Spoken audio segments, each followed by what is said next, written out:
This is going to be interesting.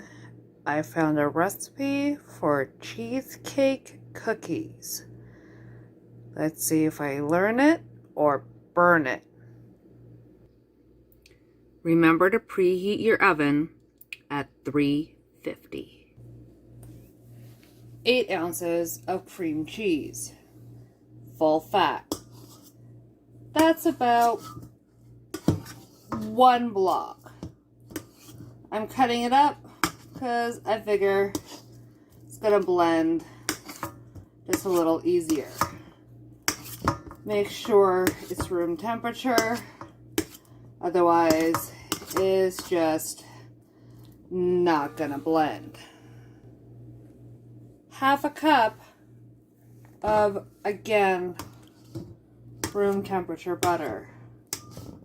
And again, I like cutting it up because I get the idea that it's just going to blend a little easier. Now it says to beat the butter and cream cheese together until fluffy and smooth, 1 to 2 minutes. This is a process I've been told is creaming. Let's see what it looks like. I did it for 2 minutes. I don't know if you can see the little spikes where the blender kind of beat into it. It got very, very, very creamy. Very, very nice and creamy. It's very fluffy. It looks almost like whipped cream. It's very, very, very creamy. You will definitely notice a change in texture. You will definitely notice this, okay? Like, it's very different than when you first start beating it. You'll notice it. 1 1/4 cups sugar. It says to beat until fluffy and incorporated. About 1 to 2 minutes. So again, I'm expecting some kind of visible change. Can you see the points my beater made? This is almost a meringue, but it's so thick. It's so fluffy, but it's so thick. Like, it definitely went through a transformation at the 2 meter mark. So, yeah, it does say 2 minutes, and it may seem like a lot, but there is a reason for it. Just keep pumping that air through that blender, and it changes. It really does. 1 teaspoon vanilla extract. 2 eggs.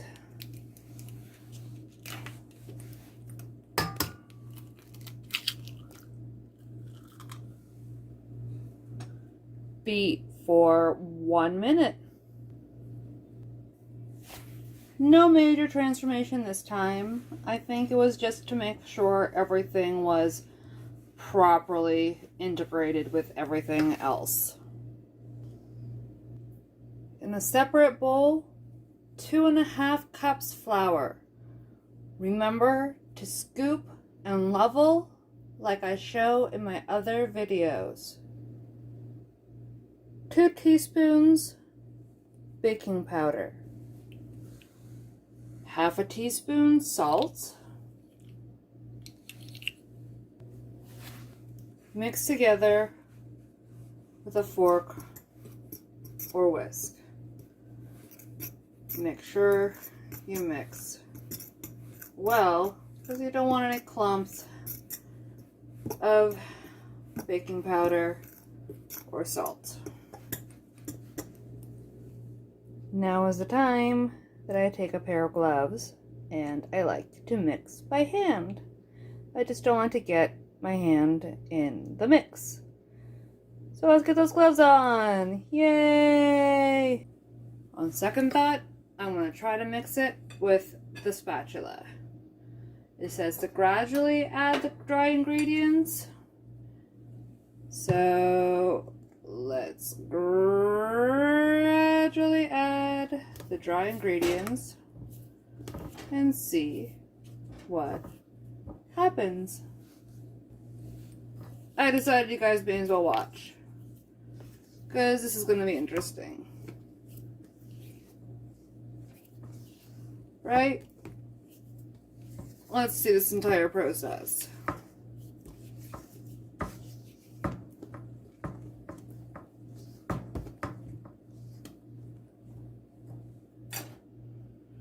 It says to stir until just incorporated, and that it's going to be a wet batter. So I'm guessing it's going to be like a quick bread batter, and then I shouldn't overmix it.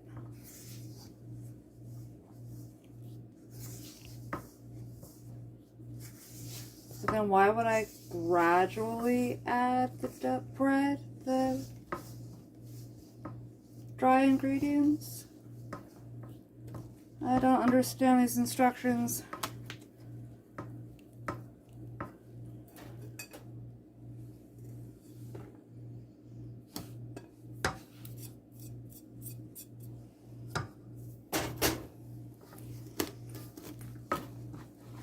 Okay, it's getting stiffer and harder to control the spatula.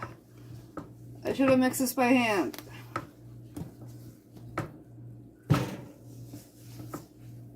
Definitely should have mixed this by hand.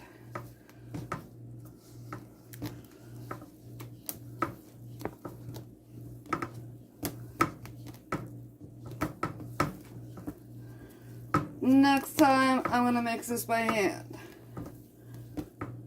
Okay. I think this is as mixed as it's gonna get.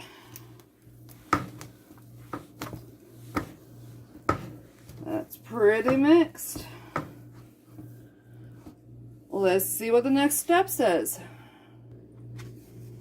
Now is the time to take your parchment paper and your scissors and cut sheets to fit your cookie sheets. I'm going to use my medium-sized cookie scoop, but you can use a tablespoon if you want. And I'm just gonna scoop out and plop on and keep them apart about 2 inches. And let's see what it looks like, how many I can do. And I'll get back to you. First dozen made. Second dozen. 3 dozen. And there's more than enough batter left over for a tasting. So I'm going to make some in the little toaster oven. And we're just going to have a little extra. This is going to be yummy. And another 6. Now let's flash into a little personal touch. The instructions said that they're going to come out tasting a little plain because they're cheesecake. So I decided to do a little something and add a praline on top of each. Let's see if that adds a little spice, or well, not spice, but a little sweetness, and add a little kick. Put tray in oven and set timer for 10 minutes. When timer goes off, take out of oven. Look at them. Don't they look great? Remember, they should not be brown on top, but maybe a little brown on the bottom. Can you see how little brown they are on the bottom? Yeah, that should be just like that. That's what the instructions say anyway. Put your next tray in and set your timer for another 10 minutes.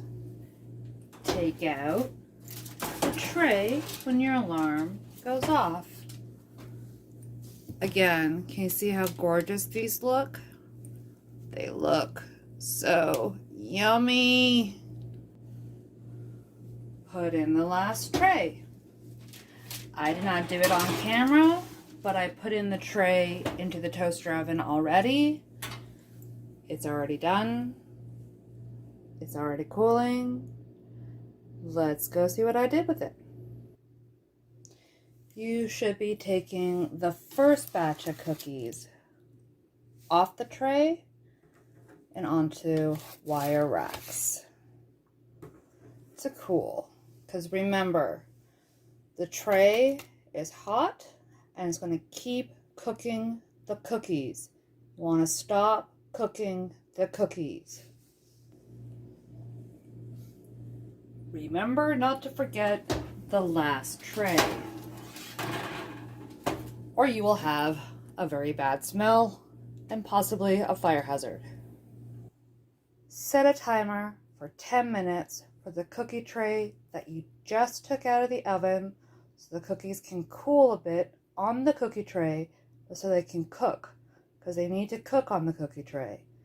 But the tray that you took out has done cooking on the cookie tray, so they need to come off and go on the wire rack.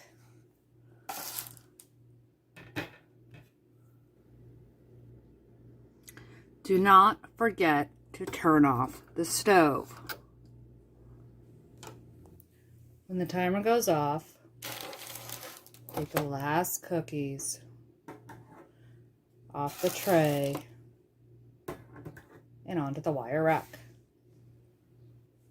Now I'm going to add another flare that is not in the recipe.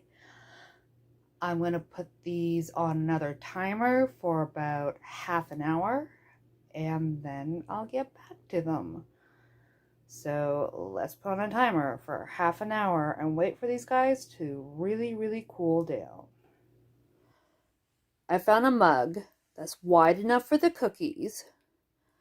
I filled it about halfway with chocolate chips.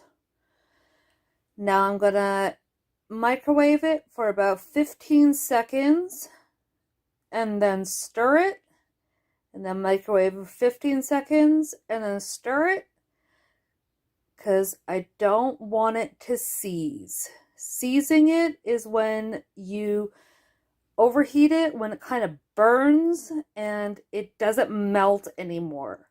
I want to melt the chocolate. So let me see if I can figure out how to do this. 15 seconds and go.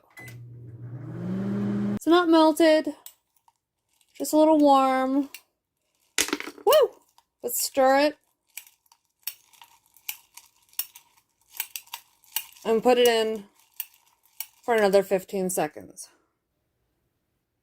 15 seconds again. Keep doing this. It's going to melt slowly. You'll be able to see the melting at the bottom, in the middle. And just keep stirring. This is the only way you're going to get an even melt. 15 seconds again. And I'm just going to stop showing this until there's some visible change, because this is still chipsy.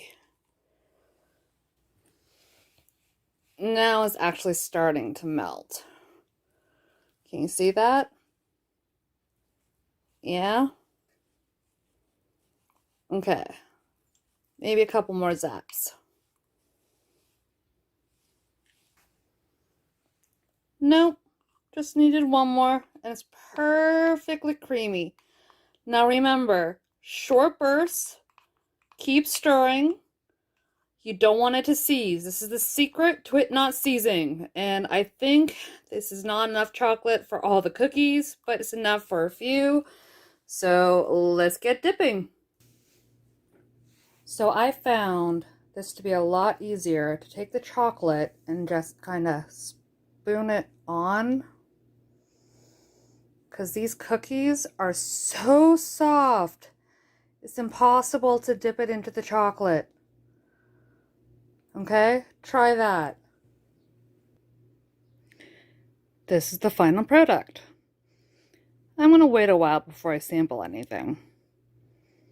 They look really good and they smell so very, very good. I cannot wait to try these. Okay, so I want to try one.